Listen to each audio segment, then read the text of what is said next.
மீன்குழம்பு வாட வந்தது, அதுதான் ஒப்பம் முடிச்சேன்.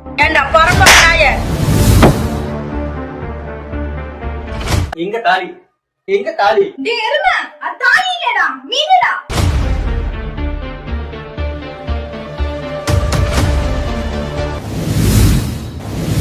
அதெல்லாம் என் புள்ள நல்லா படிப்பான்.